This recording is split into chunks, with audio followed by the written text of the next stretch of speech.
Okay, so what I'm going to talk about is we have some new information since the last time I've been in community doing presentations. We're going to spend a lot of time, we'll talk really quickly on some of our work to really learn from the Major League Baseball All-Star Game that, you can't do this job and not hear about that experience from 2023, and I think we've learned quite a bit about that and are taking some steps to try to do better and learn those lessons. And then we're going to spend a lot of time actually on maps, talking about specific impacts around security, transportation, and mobility. But again, in case you missed it, here is the schedule. A thing to note here is we have match times, and so all of this is new as of December 5th, but the first 3 games are all happening at noon, and every game is on a weekday, so there are no weekend games, although the June 19th game is a holiday. And then we have an 8 p.m. game for our June 26th game. And then we have 1 p.m. and 5 p.m. are the 2 knockout round games. And so the reason I mentioned the times is that a lot of what we'll talk about today talks about when street closures or security perimeters go into effect on match days. And so knowing the match times now is really helpful. The other thing to note is that if you've got a 12 o'clock game, it's sort of positioned perfectly for TV audiences across the world, and it's also positioned perfectly to impact the both morning and afternoon rush hours. And so there are fun parts of these matches, and there are sort of real practical parts of the matches. And if you're a soccer fan, like, it's the greatest thing ever. And if you could care less about soccer, but you're just trying to get through I-5, it could be something that's going to require a lot of planning for. So particularly with small businesses, that's why we're going to spend a lot of time. I think there's all kinds of questions about like timing of deliveries, understanding when customers are likely to be coming and going, and then understanding a little bit about the customers. The thing I want to point out with all the teams that are currently assigned, I'm not here to like traffic in this or that stereotype about a particular nation, but you can start to get some basics, because a lot of the work to help businesses in particular plan for how to take advantage of the opportunity is really about what might the people visiting from other countries be looking for, interested in, or used to. And so we have 2 Arabic-speaking nations coming. There are also food customs around people who are practice the Islamic religion around halal food. We have Belgium. They actually have 3 official languages, and I'm not even going to remember them all right now, but Dutch, German, and there's one more. We obviously have Australia coming. Their main language that they speak, official language, is English. With what you see as UEFA playoff teams, there are 4 teams that could be in that slot: Wales, Northern Ireland, Italy, and Bosnia-Herzegovina. I'm not here to like take odds on which one of those will come, but we'll know by the end of March who that team is going to be. Certainly, if Italy were to qualify, they're the highest ranked team. That would be a team that in and of itself probably carries a lot of international fans, although Wales and Northern Ireland and Bosnia would probably say that they do as well. We do have the Egypt-Iranian match. That one's been in the news because it's on the same night that we kick off our major Pride celebrations here in the city of Seattle. Just to say it, nothing is changing with the way our city celebrates Pride, regardless of who plays in that match. So we're in conversations with a lot of the organizations that plan those events to make sure that they've got what they need in terms of information. We're also talking to FIFA to make sure that they understand how our community shows up for Pride. And then again, these 2 what we call knockout round games, but a round of 32. There's all kinds of versions of who would be in that game, and I'm not here to guess. If the Belgian team, which is very highly ranked, takes first in their group, they would at least play in that match. And then for the folks who are U.S. soccer fans, if the U.S. soccer team does very well and stays first place in its group and then wins its round of 32 match, they would actually come for a round of 16 match here in Seattle, which would be an enormous deal in terms of just attention and local interest. Okay, so that's a big piece of the new information, so that's why I'm spending a little bit of time on it. I'm going to highlight something called a small business playbook later in the presentation, but knowing something about the nations that are playing here and the people that come from those nations, and then some of the advice or the resources that are available in the small business playbook, I think allows businesses to start making informed decisions about, A, do you want to do something related to the World Cup, and then if so, what are some ideas about how that could work? I mentioned the Major League Baseball All-Star Game, and so this has been a consistent theme since way back in 2024 when I started this. We are not here to tell any small business what they should do. So we're not going to tell you to stock up. We're not going to tell you to staff up. We're not going to tell you not to stock up. We're not going to tell you not to staff up. Those are business decisions that have real impacts on bottom lines and livelihoods. So the approach that we're taking very consciously is to provide as much information as possible. Part of that's presentations, part of that's websites, part of that's media. Part of that is we have Carmen in the room, and Carmen's actually a full-time what we call Stadium Neighborhood World Cup liaison. She has the ability to communicate in multiple languages here in the CID. And so that is part of the idea of supporting SCIPTA and the Small Business Relief Task Force to have a full-time person doing this work, is that getting the information out there is really key. And then small businesses, cultural institutions, community service organizations can make decisions for yourselves about what or how you want to get ready for the World Cup. And I've heard everything from I'm closing up shop and I'm taking a vacation to I'm trying to rent a space next door, I'm bringing in a ton of staff and we're going to do a big activation, and everything in between. A little bit about who I am. So despite the fact that you'll see the word FIFA on the slides quite a bit, and it's even underneath the sticker on my vest, I don't work for FIFA. I work for a nonprofit local organizing committee with a bad name called Seattle FWC 26. I just say it's bad because it's hard to it doesn't really come off the tongue. But the key points here is that we don't work for FIFA. And the reason I emphasize that is, one, we're in charge of different things. And in many ways, we're focused on different things. I don't work for the government. So there are a lot of really good questions that come up in this that really require a government response. We do share some information that the government has put out sometimes, and so I'm happy to do that as we have it. But at the federal level, sometimes there's questions about immigration. I am not a federal government representative. At the local level, sometimes there's questions about what the street closure policy is and how it got decided. I'll share with you some of those decisions, but our organization is not the one that makes those decisions, although we're happy to provide feedback to them or help you make a direct connection. And then I think the key thing that doesn't immediately make sense to a lot of people is that we're actually not responsible for anything that happens in the stadium. So as the local organizing committee, our job is really outside of the stadium, transportation planning, what we call legacy planning, a little bit more on that in a moment. But it's really FIFA that runs the tournament and runs everything that happens inside of the stadium. So a practical example of why that's important: every now and then someone will come up to me and say, I really know this person who could kill the national anthem and I would love to have that person in the stadium to sing it. I can't be the one who makes those decisions. But sometimes we'll be like, hey, but if that person wanted to sing the national anthem at an event that we're having outside the stadium, let's have that conversation. And so that's a good example of the difference that we're trying to make there. Okay, I'm going to just jump right into a couple of things, and we're going to move very fast. So one of the projects that we're embarking upon to try to learn the lesson and get people out into the neighborhoods is an app called SEA&WIN. You can play, explore locations outside of or all over downtown, and then win prizes. You exchange virtual points for real life prizes. The way the game works is you have to get next to a place in order to be able to play the actual games. And so if Tabletop Village is one of the locations, and it is inside of the app, you actually have to go to Tabletop Village. And so we can't guarantee that they're going to go in and spend money at Tabletop Village, but we're going to do everything we can to get folks there. And then it's really, again, for small businesses, do you want to do something that pulls somebody in once they show up staring at their phone? So it's a little bit like Pokemon Go, although I don't think we're quite that cool. So this is just how you play. One demonstration that sometimes works and sometimes doesn't is once you get close to Tabletop Village, in this case. You got it, Nadia. Let's go. She's juggling a AR soccer ball. You can't tell that. She's just looks like she's having fun, but that's the way the game works. And you don't need to hear my voice anymore. The other thing that we're doing in conjunction with the app is we have identified something called the Unity Loop. It's a new curated walk that's going to move through downtown Seattle. You can see the neighborhoods here. This isn't necessarily the most detailed way to show it, but it's basically Seattle Center, stadiums, CID, Central District, Capitol Hill, back downtown, connected by the waterfront.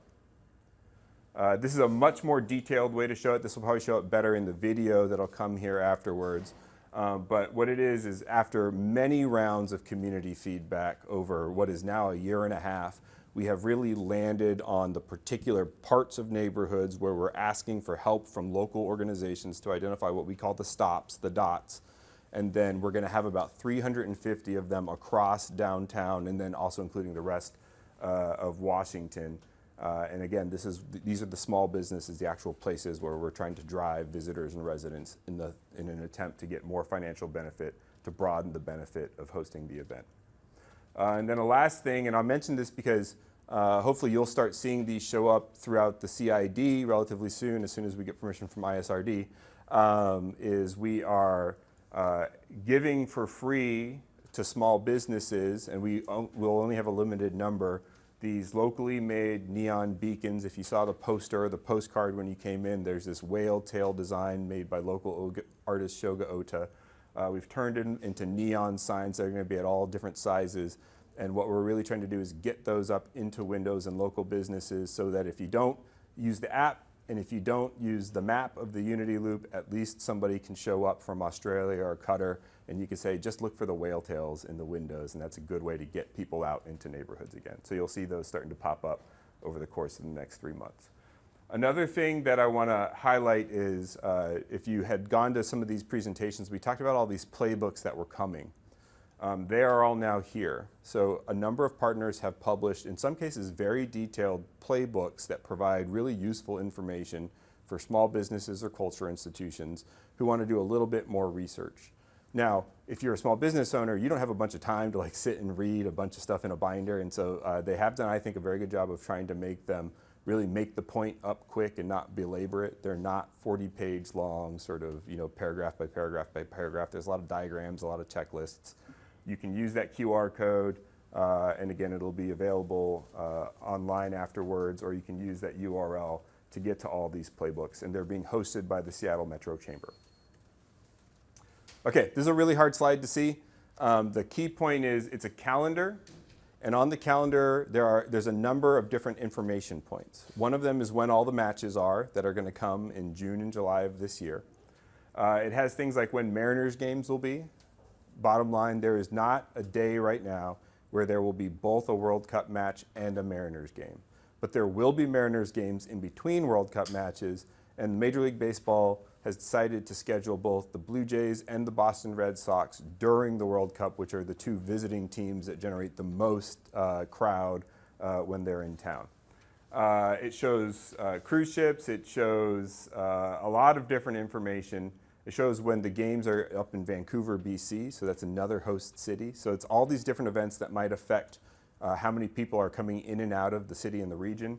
The thing for you all to pay attention to is those colored bars at the bottom. So those are our current forecasts on when you would see typical, slightly elevated, sort of elevated, and really elevated traffic, people coming through our region. And what you can really see is for each game, we expect a lot of people to be in town. And then depending on the game, we expect a lot of people to sort of be out here the day before or the day after. The reason I mentioned that, we talk about information for small business owners. Again, I'm not here to tell you exactly how many people are going to be here on one day and exactly how many staff you should have, but we do want to share our projections of when the most busy days will be and the least busy days will be so that you can make informed decisions about when you might want to do things. And again, I know this one's a little bit of an eye chart, but it'll be up online afterwards, and I'll share these slides with Anne so that we can get them out to anybody who wants them as well. Okay, we're going to go into maps now. But overall, I've made mention now twice of the Major League Baseball All-Star Game, and it is something that we use to learn lessons from. It's not the only event that we use to learn lessons from. Seahawks events happen. There was one last week. Now there'll be one next week. Those are big events too. What we're doing on this slide is really trying to show that even with the biggest events that come to the stadium, we believe the World Cup will be different, and these are a couple specific ways how we think it'll be different. First is a lot more people coming from a lot further away. And these are folks who don't have a typical pattern here, and they tend to stay for longer. So you can imagine that somebody who makes the 20-hour flight from Australia isn't going to stay in Seattle for 12 hours and then fly back to Australia. Folks are staying here longer. The average in previous World Cups is 7.5 days duration of stay in one place, and that's different than a lot of the events that we see hosted at our stadium. We expect a significantly higher number of dignitaries coming, so heads of state, I had to ask, but what FIFA calls VVIPs, which is apparently very, very important people. I don't know where the line is between 1V and 2Vs. We're going to see a lot more charter buses. So because we're going to have large groups coming from other nations in many cases or other parts of the country, they're going to get close and then charter up and come in. And so a lot of the transportation planning really accounts for more chartered buses. And then the flow is going to be a lot different into the stadium. I'll just show you a picture of that because it's easier than listening to me babble about it. And then the last thing is event durations. We expect stadium to open up a lot earlier than it would for a typical event and stay open a lot later than it would for a typical event. There's some practical purposes for that to help distribute the sort of flow of the crowd. There's some commercial purposes for that from the folks who are holding business inside of the stadium. And again, I think it's good information for local businesses to know so that if you see a 12 o'clock game, but you know the stadium's going to open up 2 hours beforehand, 10 o'clock, that the thing that somebody might think about that day is whether breakfast is the better meal to be focusing on than lunch. Same thing with a game that lasts up to 3 hours and then the stadium stays open after that. You know, we're really looking at dinner time by the time that that's all done. So again, information for you all to do with what you will with. Okay, safety. This is a different safety outlay than you get for a typical game, even for a Seahawks game. One of the reasons it's different is the number of people who are going to be near the stadium without a ticket we expect to be significantly higher than a Seahawks game. The other is that soccer in particular has a reputation that has been earned over time depending on different stadiums. Like you get crowd crushes. Here in the United States at large sporting events, we've had major sporting events targeted for sort of mass attacks in the past. And so calculating all of that stuff, the red line is a permanent security fence that will be up for the entire time that the World Cup is happening. It basically corresponds to the boundary of the piece of land that the stadium occupies, including the north lot. So north lot's going to be closed off, fenced in. So if you walk your dog, for example, on that grass right next to North Lock, that's not going to be available. It's all going to be fenced in. The black line is a game day only porous or sort of day of perimeter. It won't be fenced. It'll be things like additional security staff, perhaps some barriers along streets, but it's not going to be like a solid fence like the red line will be. So the reason for 2 is that, and the reason why the black line in particular might move is depending on what the crowd is, how the crowd's behaving, what's going on. You could actually see that black line extend out.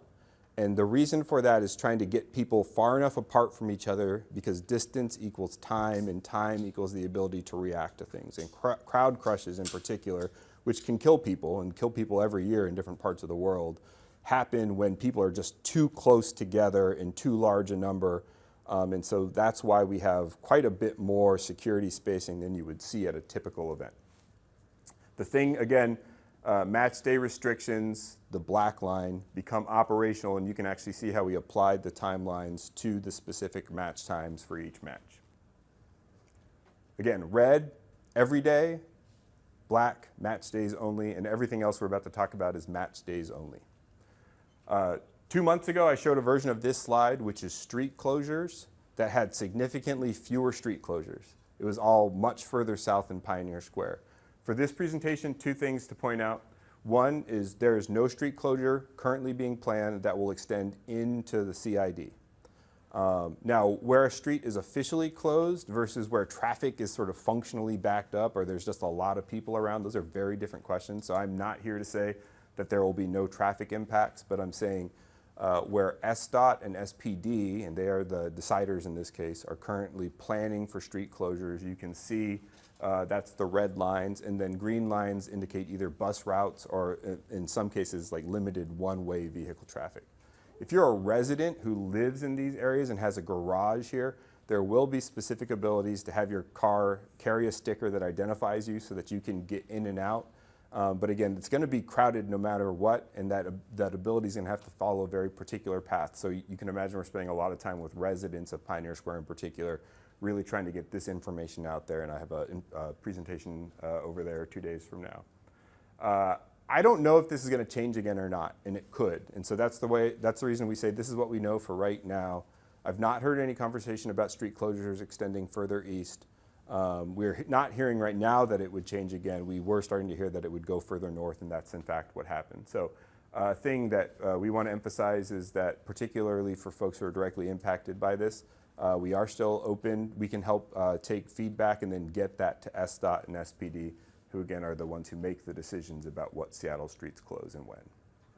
Okay, accessibility. So for folks who aren't going to be able to or want to walk for any number of reasons right up to a gate, there are 2 designated point accessibility entrances to the stadium only on match days. And so you can see them here. One's coming off Weller Street Bridge, and then one's on the west side, kind of by the pro shop if you know the stadium really well. Pedestrian flow, this is different. So the so what of this slide is that the majority of people who come into the stadium are all going to enter from the north. The way that the flow will be set up is people will come from east or west, but then come up to Pioneer Square and then enter the stadium from the north over Occidental and some of the other streets there. There'll be relatively limited entry to the stadium from the south, from the west, and then you all know, the existing entries are relatively modest from the east. This is a diagram of mass transit, so really light rail. And it's just showing the know before you go information that'll start coming out in March. It's going to include a lot of this. If you're coming from the north, we're going to try to get people to come off at the Pioneer Square station. If you're coming from East Link, which should be open at that point, you'll get off at the CID station. And then if you're coming from the south, getting off at Stadium Station and then reversing that on the way back out. Micromobility, Lime scooters, basically, things like that. Based off some initial community feedback we've already gotten with the help of a lot of the folks in this room, we've already seen this boundary shift to the east. But what this is really showing is there's going to be a very large swath of ground where there will be no ability to operate a Lime scooter or a bike. That's the orange square. And then the purple square, you'll have to move slower, and you'll only be able to end your session if you put it in a designated corral area. So they're using the GPS function on the scooters and bikes to make sure that people are using them in the right locations. The so what here is that we got a lot of feedback from previous conversations with folks in the CID to get the boundary off of 4th so that 4th doesn't just become littered with a bunch of scooters, and that's why it's shifted over one street to the east. A similar conversation here with rideshare now, although it goes further to the east. So that blue line, and you can see the street closures, is showing where rideshare will not be able to drop off or pick up. And they're really doing this through the apps themselves, so the app won't recognize somebody who wants to be picked up inside of that zone or dropped off inside of that zone. They'll have to come up to the boundary and then get off. A thing to pay attention to, particularly for the CID and CID-based businesses, is I have no idea how many people are going to use rideshare, but folks that are on 5th should know that that's going to be the sort of boundary, and so you would expect to see a lot more people either waiting for or getting off of rideshare at that point. That's a ton of information relatively quickly, but my 25-minute alarm did just go off. I'm going to be hanging around to answer any questions that you might have. Does anybody know where this is? Harbor Steps.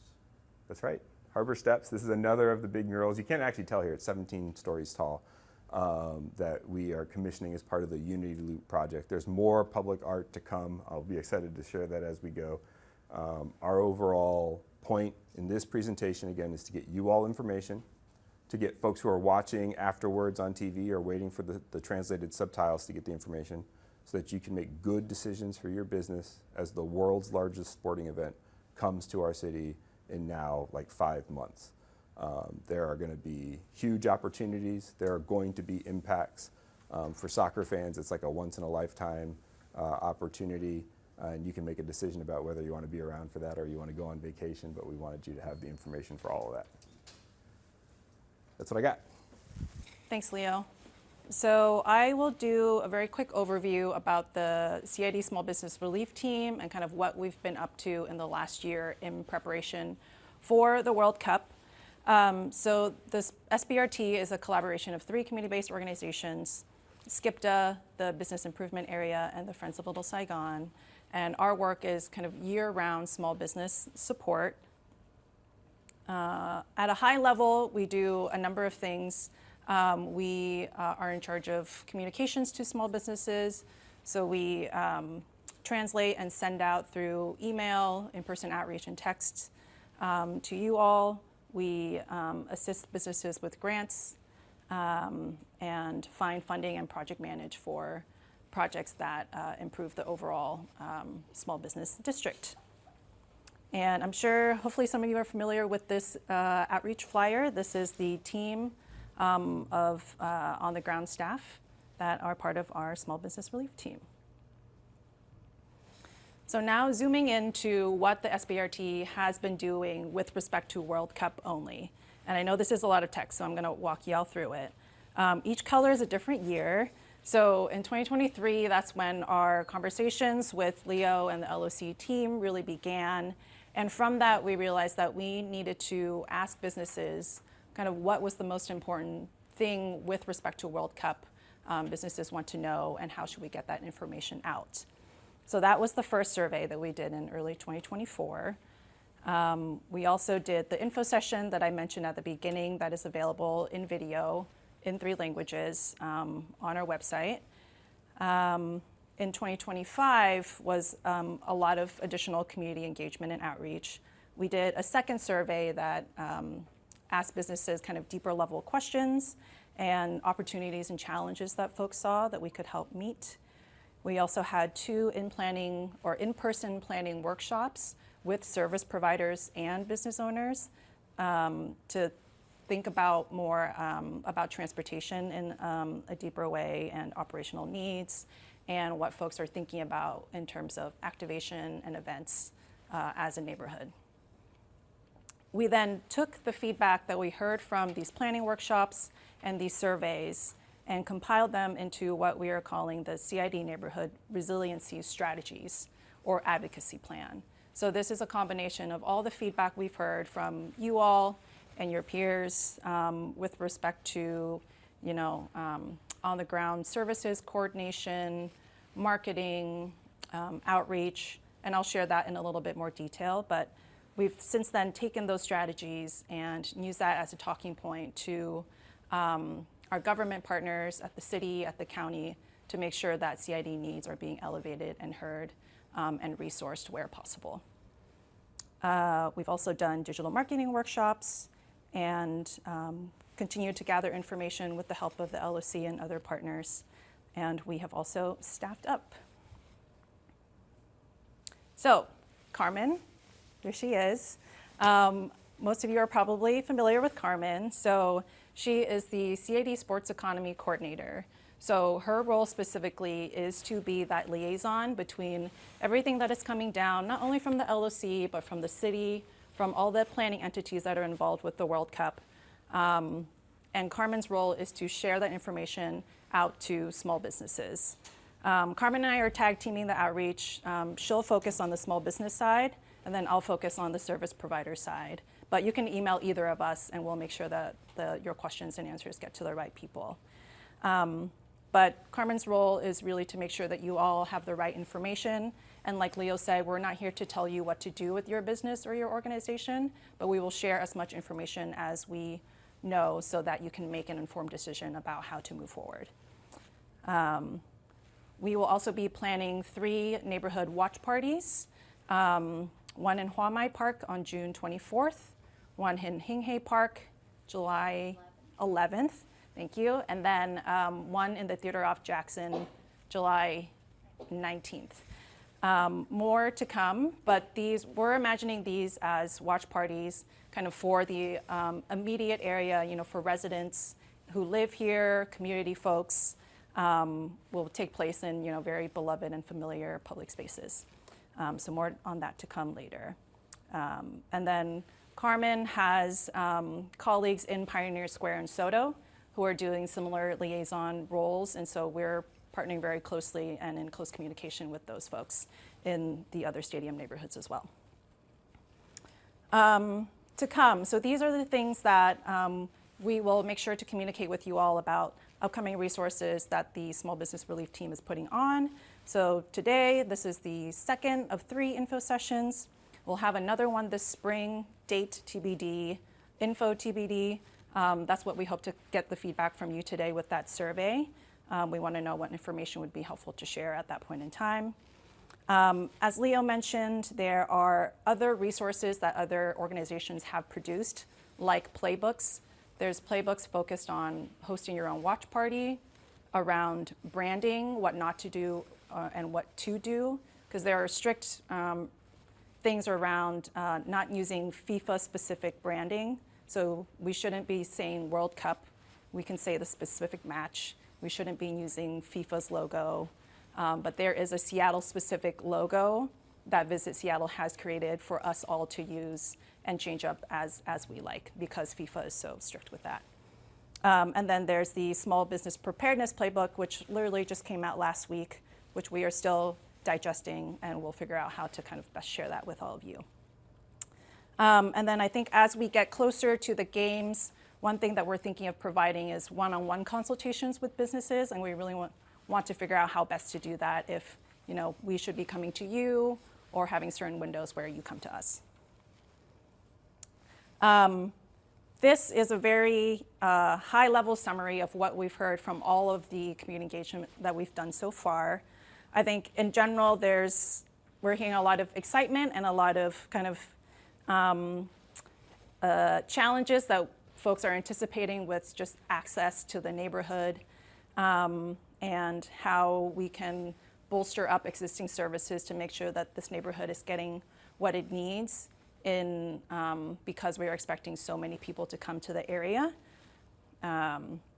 So I'll let you kind of scan through that, but I would also say there's a lot of interest in what our individual businesses and organizations can do with watch parties and promoting the CID and creating a more positive image and marketing for folks coming to the area as well. All right, so going back to what I said earlier, the SBRT basically took all the feedback that we heard, and then we made them into these resiliency strategies. And this is, and the goal of these strategies is kind of a starting point for conversations with decision makers at the city and funders who can help us move forward these initiatives that we've been hearing. The resiliency strategies fall into 5 buckets. So there's essential services and coordination, events and activation, CID Sports Economy Coordinator, which is Carmen's role, neighborhood marketing, and neighborhood improvements. So the caveat that I'll say here is that all of these kind of projects that you see within these buckets are at varying levels of possibility and progress.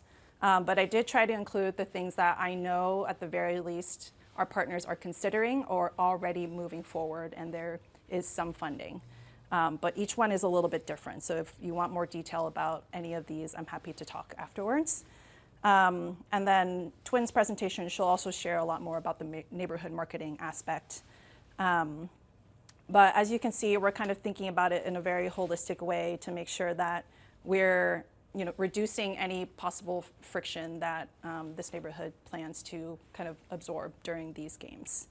And we're also thinking about fun ways to draw people to the neighborhood, and with watch parties and other events, and making sure that our neighborhood is, all the lights are on, all the signs are cleaned and refreshed, and doing what we can. All right, existing resources. So Carmen is your go-to for small business questions.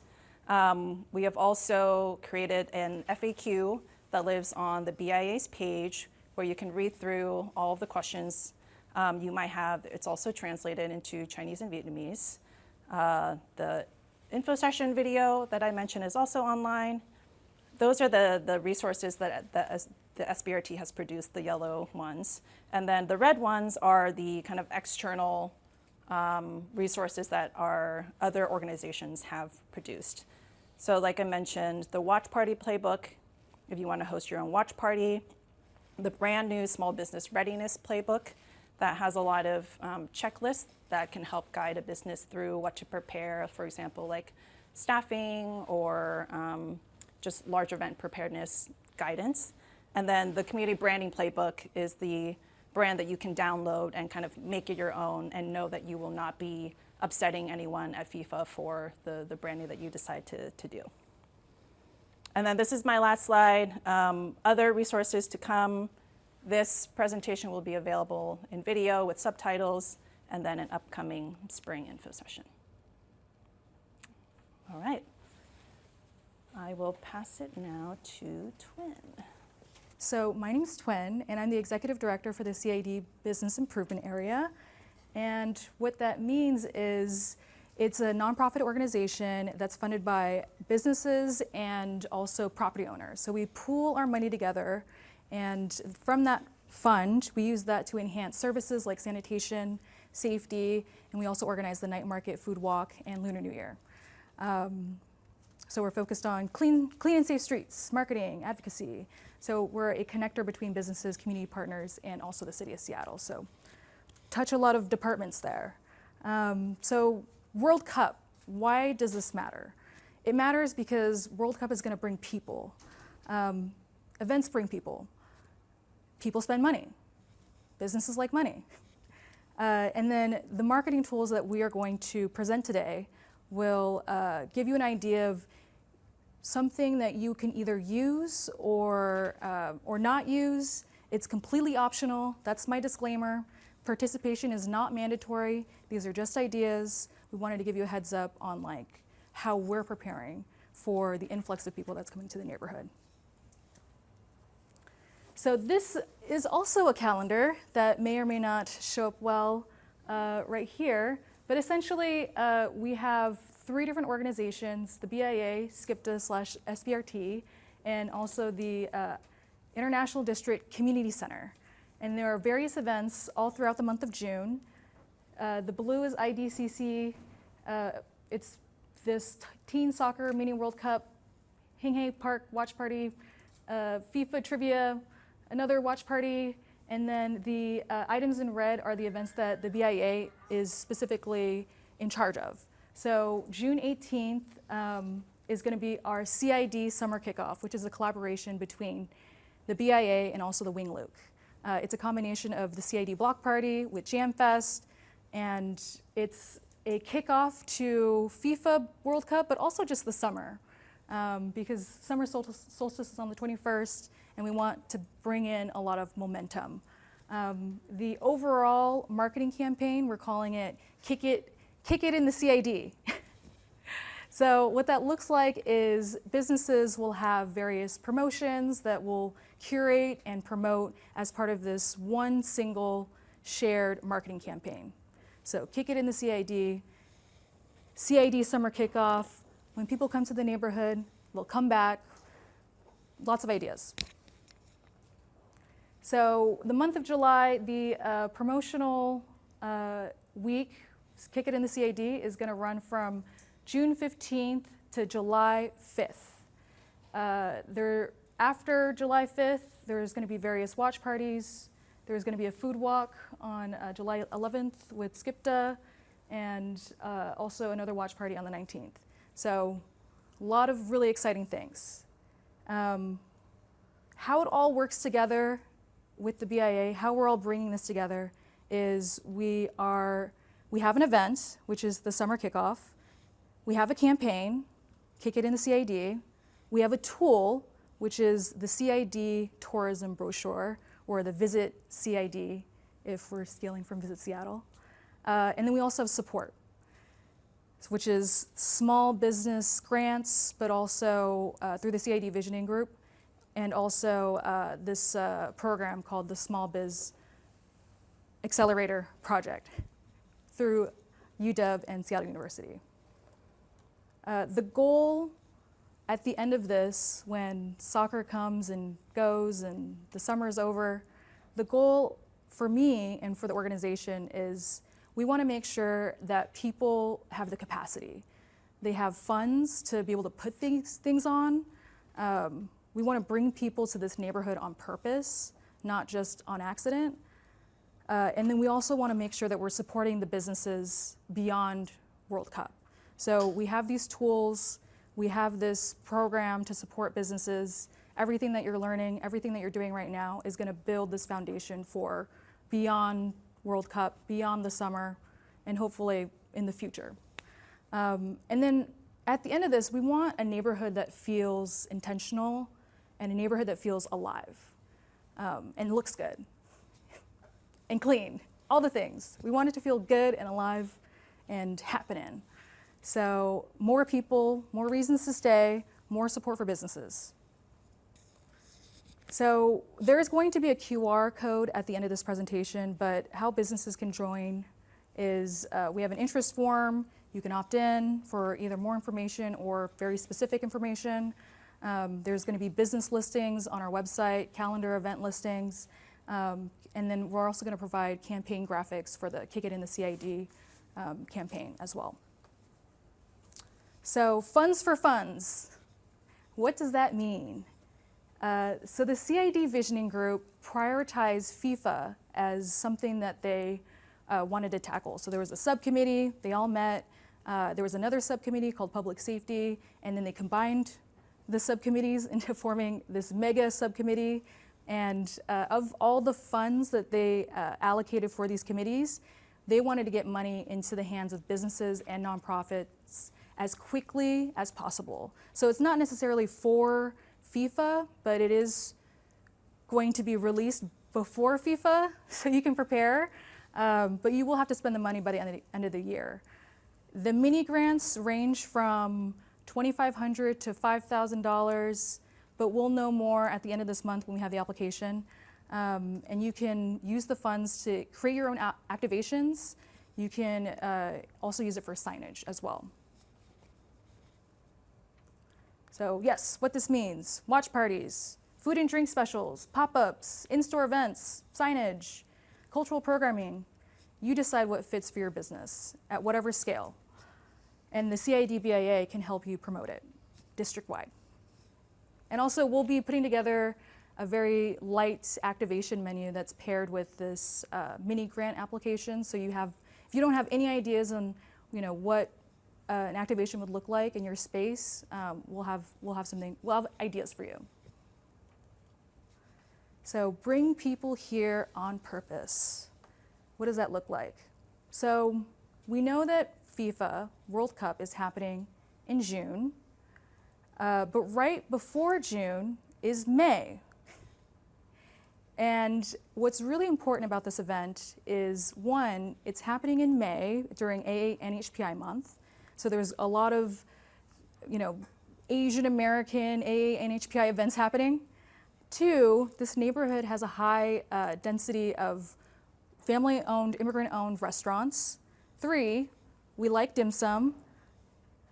And four, we like to win. So this idea was actually inspired by the world record soccer event that happened, soccer lesson that happened last year. And I was doing some digging, and Guinness, the current record holder for, and it's actually the largest number of participants eating dim sum, is in Australia, and the current number is 800. And from our little quiz earlier, we know that the USA men's team is going against Australia on the Juneteenth game. So we at least know that 800 Australians like to eat dim sum.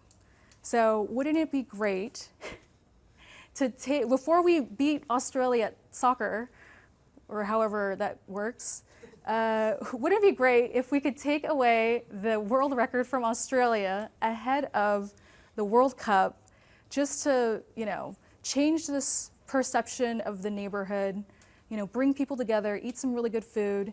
And this is, not every restaurant is going to be dim sum, but there are a lot of ideas that we could do around dim sum. It could be merch, it could be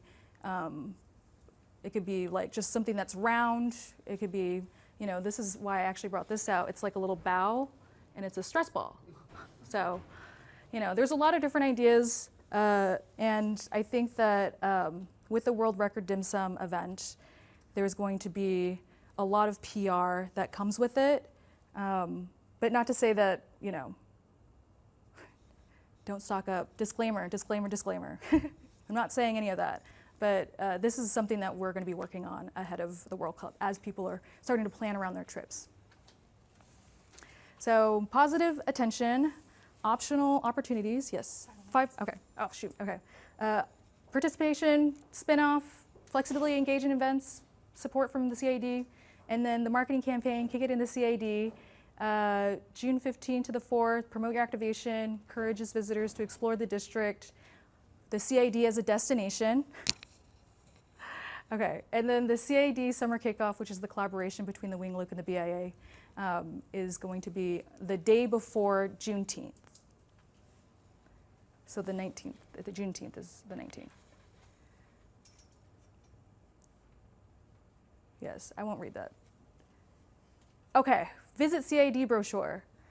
This is just an example of something that we're working on, which is bringing together all the businesses, nonprofits, services into an easy to grab printed brochure that we're going to be distributing to businesses, cruises, maybe airlines, ferries, other partner organizations, other neighboring businesses, either something like this or something like this, which is like a pocket brochure. We're still deciding, but those are a few of the avenues, vehicles of how we're going to get people to the neighborhood and how people will know what to do once they arrive. Not everyone's going to have a charger on them. If their phone dies, having something physical might be a little bit more accessible. So distribution plan, hotels, concierge, businesses, airports. So make the CID feel alive and welcoming. How are we going to do that? So we're working on installing more lanterns in the neighborhood. We want lanterns on King Street. We're going to fill in more lanterns on Hinghei Park so that when people come to the neighborhood, they feel comfortable. It feels warm and inviting. And better evening atmosphere. Another thing that we're working on is street pole banners. So by the end of this month, we're going to be releasing an RFP/design contest. So people can submit concepts or designs for street pole banners. This is going to be a partnership through the SBRT and SDOT, and we're going to be printing a number of street pole banners all throughout the neighborhood, all the way to Little Saigon.